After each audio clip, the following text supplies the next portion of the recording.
Welcome back. Breaking news. Choreographer Jani కేసులో కీలక పరిణామం చోటు చేసుకుంది. జానీపై పోలీసులు ఛార్జిషీట్ దాఖలు చేశారు. ఇందులో పలు విషయాలను ప్రస్తావించారు. లేడీ కొరియోగ్రాఫర్పై జానీ లైంగిక దాడి చేసినట్లు పోలీసులు నిర్ధారించారు. ఈవెంట్స్ పేరుతో ఇతర ప్రాంతాలకు తీసుకువెళ్లి లైంగిక దాడులకు పాల్పడినట్లు పోలీసులు ఛార్జిషీట్లో పేర్కొన్నారు.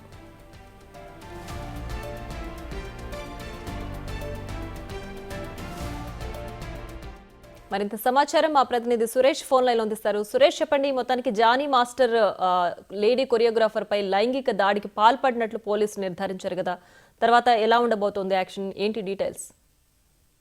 జానీ మాస్టర్ కేసు నార్సింగ్ పోలీసులు ఛార్జ్షీట్ దాఖలు చేయడం జరిగింది. ఇప్పటికే ఆయన బెయిల్ పై బయటికి రావడం జరిగింది ఇదే కేసులో. అయితే ఎవరైతే బాధితురాలు ఇచ్చిన ఫిర్యాదు మేరకు పోలీసులు ఇన్వెస్టిగేషన్ చేసి ఛార్జ్షీట్ లో అనేక అంశాలను కూడా పొందుపరచడం జరిగింది. అసలు ఏం జరిగిందనే దానిపై పూర్తిగా విచారణలో జరిపిన తర్వాత వెల్లడైన ఆధారాలు, ఎవిడెన్స్ వాటన్నిటిని కూడా కోర్టుకు సబ్మిట్ చేయడం జరిగింది.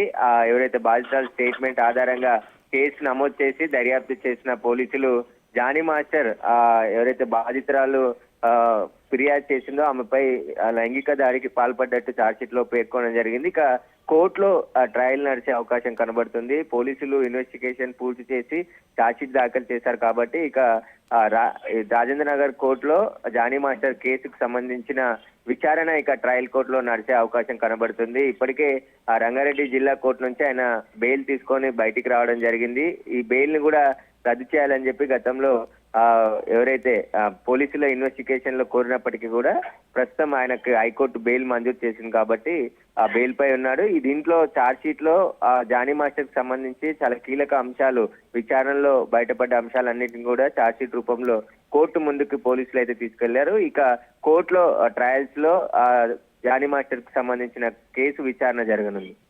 Right Suresh, thanks for the updates.